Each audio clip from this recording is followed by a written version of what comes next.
Hi again, this is Jane, the artist, and I'm talking to you about my book, The Book of Jane. This is an example of an extreme patriot. Um, it's nice to see you again. Um, I'm sorry about the lighting in the last little segment, but really it doesn't matter that much because it's the words that we're interested in and not so much what the movie looks like, right? So I'm going to continue with my book, The Book of Jane, which once again, I'll just show it to you again. Book of Jane, leap like a lunatic over the chasm below, erupting as you go. Your true self awaits you, and you will know. And it's 120 pages, full color, art and poetry that you probably won't see in any museums. It's the real deal.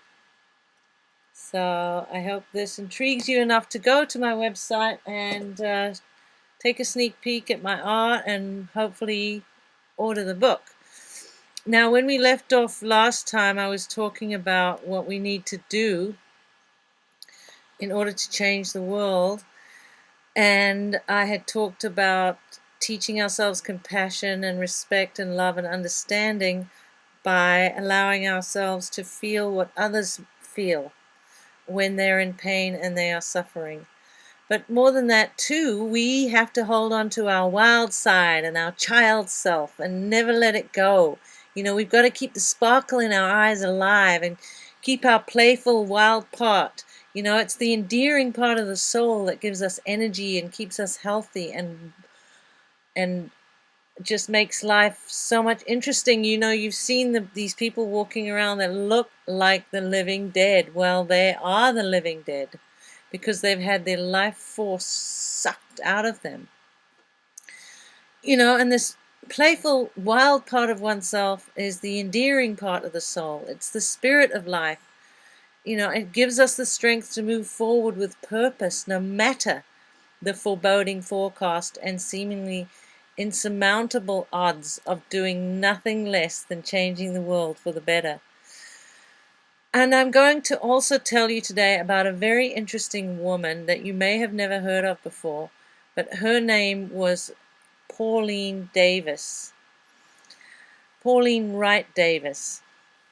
And had we heeded her words back in 1850, I think that humanity would have lived a more elevated state. They would have lived in a more elevated state. But you decide for yourself, and I'm going to just read what she spoke about at the proceedings of the Women's Rights Convention held in Worcester in the United States as long ago as 1850. So when she took the chair, she began. The reformation which we purpose in its utmost scope is radical and universal.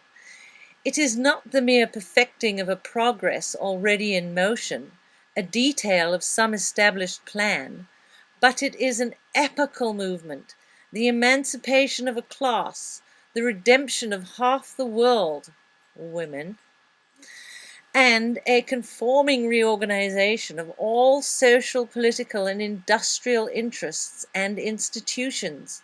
Moreover, it is a movement without example among the enterprises of associated reformations, for it has no purpose of arming the oppressed against the oppressor, or of separating the parties, or of setting up independence, or of severing the relations of either. It seeks to replace the worn out with the living and the beautiful,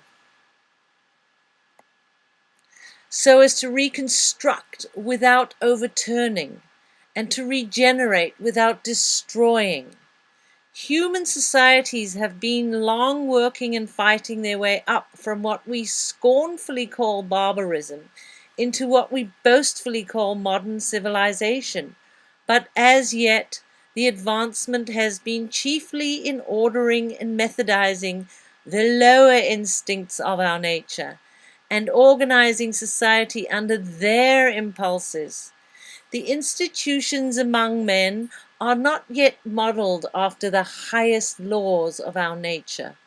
The masterdom of the strong hand and bold spirit is not yet over, for men have not yet established all those natural claims against each other, which seem to demand physical force and physical courage for their vindication.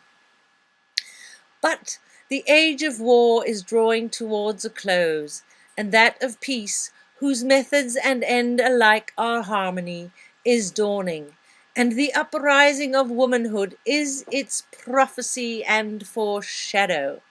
So these are my sentiments exactly, but 150 years ago, half the indigenous Indian people still owned half of their land. So where would the United States be today if men had heeded her words then? Just imagine what we could have been taught as far as sustainability from the native people, the indigenous people of the Americas, instead of systematically annihilating them. So this is a very important point here, and we need to be gathering in the garden of global consequence. And today, but it has to escalate and escalate and escalate until we get the kind of power that we really need in order to go forward and empower women. We need to speak very positively to our daughters and our sons, and we need to teach our sons to be graceful and embrace their gentle side, and we need to have women embracing the essence of their